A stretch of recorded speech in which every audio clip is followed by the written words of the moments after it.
It's showtime.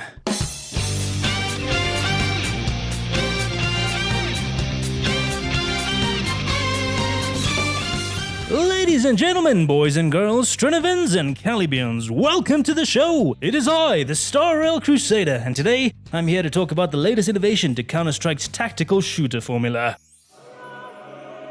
Anime girls, who have the ability to become 2D. That's right, today we're talking about Strinova, a third-person tactical shooter that takes place in the distant future where the world has been destroyed and humanity opted to migrate to a multi-dimensional realm known as Strinova, thus gaining the power to shift between 3D and 2D. Naturally, this sparked an all-out war between those who wanted to embrace the flat and those who wanted to remain thick. On the right corner, we have the P.U.S, a governmental police organization that strives to create a fua-fua world of flat, consisting mostly of lollies. In the other corner, we have Scissors, a sharp rebel faction that wants to return to the ways of the old world and remain three-dimensional, consisting mostly of endowed mamas. And whoever's left over belongs to Urbino, but that's not really important. This is a divine clash, a battle for the ages, thick thighs versus kawaii eyes, personality versus plot, bazingas versus bazongas. So join me, my dear audience, as we embark on this epic quest to settle the ultimate debate. Which side boasts the superior waifus, and which ones fall a little flat? But before we dive in, don't forget to sound off in the comments, are you Team Immortal or Team One-san? Stick your like up my video to spread the good word, and hit the big red subscribe button if you're craving more of this madness. And with that, let's jam. Before diving into the character design, I think it's important we understand the general art direction of Strinova. As a tactical shooter, the game clearly takes cues from Valorant. The clean minimalist environments, the angular graphic design, the futuristic techware, all of these are hallmarks of Valorant's aesthetic, and Strinova borrows heavily from them. The main difference, of course, is that Strinova infuses a distinctly anime-inspired flair into its character models. Of course, like Valorant, this game primarily monetizes itself through skins, especially character skins. However, for the sake of brevity and sticking to their canonical appearances, I'll be focusing solely on their default designs.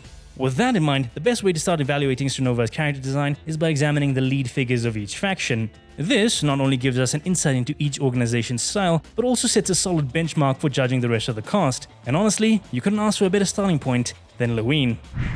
I'm always ready for a fight. Captain of the Scissors Elite Strike Team, she was a former PUS agent before realizing she was a C-Cup. Her character design is the definition of asymmetry, which not only gives her a distinctive silhouette, but also reinforces her identity as a rebel. See, in character design, asymmetry is a basic technique that spits in the face of structured or monotonous fashion, reflecting a very rebellious attitude. That imbalance also gives the character more personality, as it can hint at internal conflict or struggle, which fits her narrative as a defector. Details that further enrich the design include the broken scissors on her bag and the cross-cut texture on her half poncho nodding to her chosen allegiance. Her outfit isn't just visually striking, it's also practical. As an assassin specializing in knives and stealth, the sporty runner outfit allows ease of movement, while the half poncho can double as a screen for hiding knives, making her ambushes swift and deadly.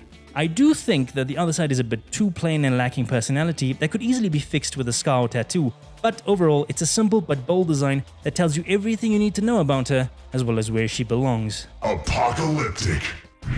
Switching over to a lead on the other side of the fight, we have Nobunaga. Oh, you're here. A calm and composed PUS leader who can come off a bit insensitive at times. At least that's what it says in his bio, because nothing in his design indicates that level of personality.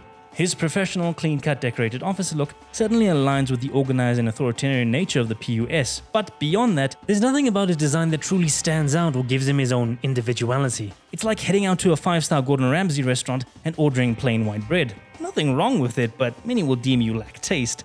And in a hero shooter, having no personality is arguably worse than having a flawed design. At least a bad misstep is memorable. Nobunaga, however, just blends into the background. Functional, but ultimately forgettable. Dismal. Speaking of more forgettable designs, we find ourselves looking at the last faction's leader, Baimo. You made it! I've been waiting for you. The young Lord of Urbino is a free spirit who can never be tied down to one place, but always steps up when things get dicey. His style is rooted in streetwear, which blends casual, comfortable clothing with influences from urban culture like hip-hop and boarding. It's defined by oversized fits, graphic t-shirts and sneakers. Plus, you can see his clear love for graffiti with the splashes of ink on his outfit, as well as the spray cans on his hip. He does have this tactical body bag vest at the center of his design, but if anything, that only contributes to making him look like an actual NPC. Really, this character looks like he would be giving you side missions in Zenless Zone Zero, And I don't know if it's the face model or the painfully basic silhouette or the nonsensical graffiti on his clothes, but all of it just looks uninspired and slapped on at the last minute. And the lack of detail easily becomes more apparent when you swap out his default skin for any of the epics, giving him more personality and texture. Again, he feels more like a custom character you create in Tower of Fantasy than a handcrafted design of a hero shooter. However, there is one little thing that might save him yet, and that is the phrase on his left sleeve which says belongs to Nobunaga. Now, it could be he stole a sweater that belonged to Nobunaga, but honestly he'd be 10 times more interesting if his body belonged to Dismal. Alright, time to change up gears and return to waifus, cause man, they did the husbandos dirty. So, let's move on to Flavia. There's a lot of these ones running around, so you can't really blame me. Doesn't matter where our paths lead. For now, we are companions. An agent of the PUS, Flavia excels at manipulating people and taking charge. Her outfit screams professional working woman, complete with a sleek office blazer, silk pencil dress, and full-length stockings. However, unlike Nobunaga, there is some personality in her design. In fact, there's so much personality that I wonder why she's fighting for PUS in the world of 2D when she has those double Ds. Setting that aside, the most obvious, or should I say the most blatant element in a design is the butterfly. Often used as a symbol of transformation and otherworldliness, butterflies are frequently associated with femme fatales or enigmatic figures. In Flavia's case, you'll find butterflies everywhere in her design. Her skill effects, graphic design, heels, gloves, sleeve patterns, gun, choker, hair tie, headband, and of course her necklace. Now, I'm all for incorporating symbolism into a character's design. Many of my favorite characters have recurring motifs. But there's a fine line between effective symbolism and overkill. When subtlety flies out the window, the intended meaning can feel more comedic than compelling. And that's what's happening here with Flavia. And trust me, she is far from the only one in this game with the same problem. Badass. In fact, why wait? Let's dive right into it. The two characters competing with Flavia for the lack of subtlety trophy. Ladies and gentlemen, I present to you Kat and Bear, otherwise known as Michelle and Yvette. Give me a holler if you need anything. Michelle is a rookie PUS officer whose design clearly takes inspiration from Hatsune Miku, but still stubbornly wants to revolve around a cat theme. Her headphones, bell, handcuffs, pins, robot's tail, and even a pet colligatas all scream feline fanatic. It's like the design team got stuck in a cat cafe and couldn't leave until they finished this character's design. Mighty meow! Then there's Yvette, a lab researcher with a deep love for bears. This theme works slightly better, as it fits her introverted personality and pajama-like hoodie. However, aside from her name tag, there's little in this design that suggests her occupation as a researcher. Her entire aesthetic is dominated by bear motifs. Bear ears, bows, buttons, pins, clasps, belts, bags, boots, graphic design, idle animations, and yes, she even summons a literal bear for her ultimate. I know, it's very subtle. And there are even more cases to go over, but I think these two are the most overkill ones, and Yvette just might be winning. Crazy. Alright, we've given the lollies plenty of attention. It's time to reward myself by diving into a design that really gets the heart pumping. It's Mommy Ming! What can I say? I'm a sucker for biker chicks. Makoto is my root in Persona 5 and Mavuka will be my DPS in Genshin. Ready to fight? Ming nails the biker chick aesthetic with her red leather jacket, biker gloves, piercings, dyed bob cut, and an array of belts that scream tough as nails. She's fully rooted in biker culture, though I do have to question the practicality of riding a motorcycle in those heels. One funny detail though is her main belt is ridiculously oversized, like she stole it off someone and looped it on her waist and then oh my god! Those booty shorts are barely holding on for dear life. Like her captain, Ming's design leans on asymmetry, with elements deliberately off balance to emphasize her rebellious vibe. I think it's the perfect fit for her role as vice captain of the Scissors, a simple yet badass design that just demands your attention. In fact, I'll probably use her as a thumbnail thanks to her bursting personality. Apocalyptic. On the completely opposite end of the spectrum, we have the ever-wholesome Celestia. I'm ready. Founder of the Astral Express, she is in the wrong game. What am I doing? Founder of the Astral Sanctuary, she is dedicated to building a better and more peaceful world for everyone. This idealistic philosophy carries over to the design as it very much feels like what a magical girl would look like in the world of Strinova. She has a soft sky blue Lolita dress paired with Victorian ankle boots and a cute bow in her hair that makes her look like a fairy princess. However, there's a modern twist here. The dress incorporates techwear elements like pockets, clasps, and belts, blending elegance with a practical futurism that slots right into this world. While the game's penchant in-your-face symbolism is present, Celestia is more subtle and varied. Her design incorporates stars in her graphic design, necklace, and eyeliner animations, while constellation patterns are present on her arms and dress, making the overall look feel cohesive and thoughtful. There's also the little quirk of having the corset on the outside of the dress being tied together by an oversized belt. It gives Celestia's design a unique flair of personality. Apocalyptic.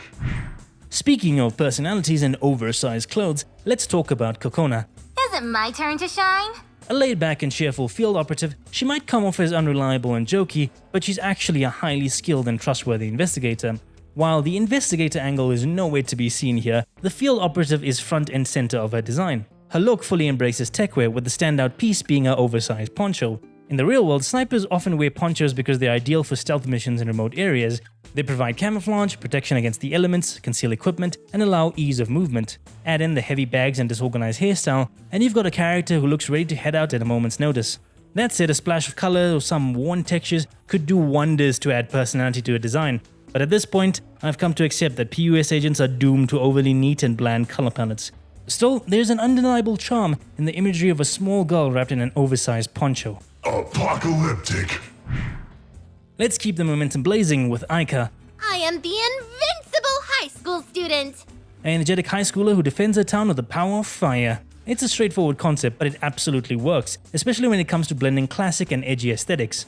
The design starts with the familiar standard school uniform and cozy leg warmers serving as a solid basis, but then the fun begins as techwear elements creep in, giving the design a fiery, demonic twist. Why settle for normal arm braces when you can have blazing crisscross ones with silver demon claws? Why wear a plain helmet when you can rock devil horns that ignite with flames during abilities? And why stick to regular fasteners when you can have a belt that doubles as a cheeky little demon tail? Admittedly, it is still a very simple concept, but why overcomplicate something that isn't broken? Apocalyptic. Next up, we have Fragrance by Strinova. the latest addition to the roster at the time of this recording. Fragrance by Strinova. Is a master perfumer who heals others with her enchanting scents. Fragrance by Strinova. Has an outfit which really manages to blend a scientific lab coat with the comfortable and elegant nightwear design. You have the heavy-duty experimental gloves and lab coat, but they manage to soften it up with a short inner nightdress, frills and flower accessories. She has vials on a utility belt for fragrances, but also a small evening clutch attached to the front, again creating a nice blend of practicality and luxuriousness. However, there's no ignoring the elephant in the room: the blindfold. Sure, you could argue it's used to heighten a focus on sense by blocking out other senses, showing her dedication to the work.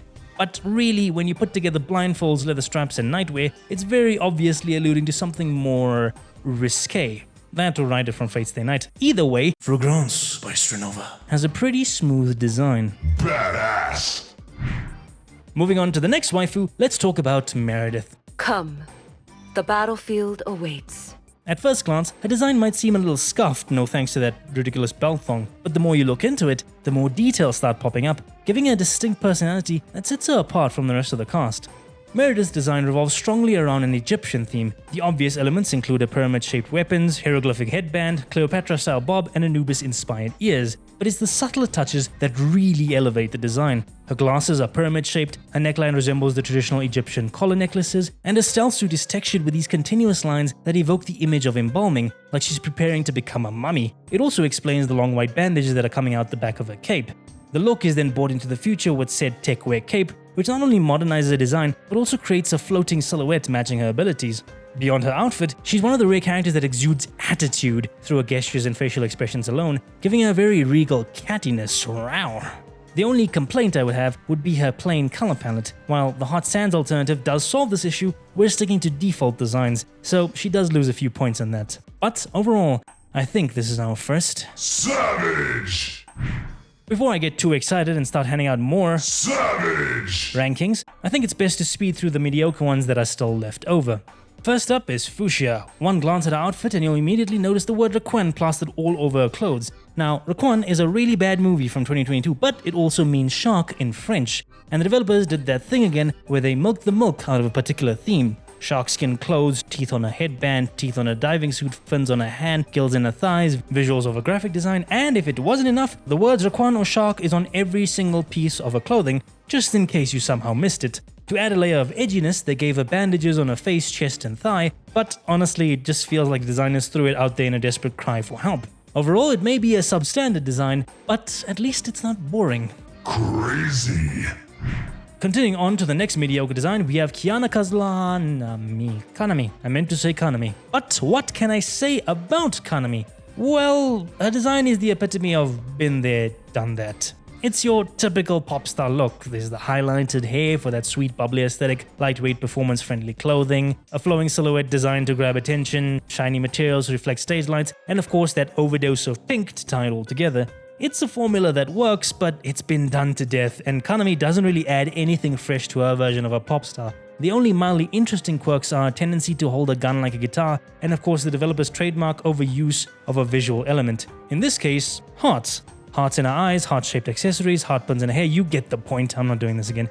In the end, Konami has an alright design, but one that blends into a sea of similar gacha game pop idols without leaving much of an impression. Crazy. Moving on to the final substandard character, we have... Nero? Smoking sexy. Wait, don't give him rank just because he's from your game. Have some decency, announcer. Besides, that ain't Nero, that's Timuro. Why are his boots made of Play-Doh? Why is his collar clipping into his hair? Couldn't he splurge on a shirt that actually fits? And those pants, my god, why are they begging for mercy? Seriously, what have they done to my boy? Honestly, all the men in Strinova are disappointments. Sure, I can see some people gravitating towards the design because Devil May Cry is inherently cool, but once you've grown up with the OG, this knockoff doesn't deserve anything higher than a... Crazy. Respect the classics, people. Respect the classics.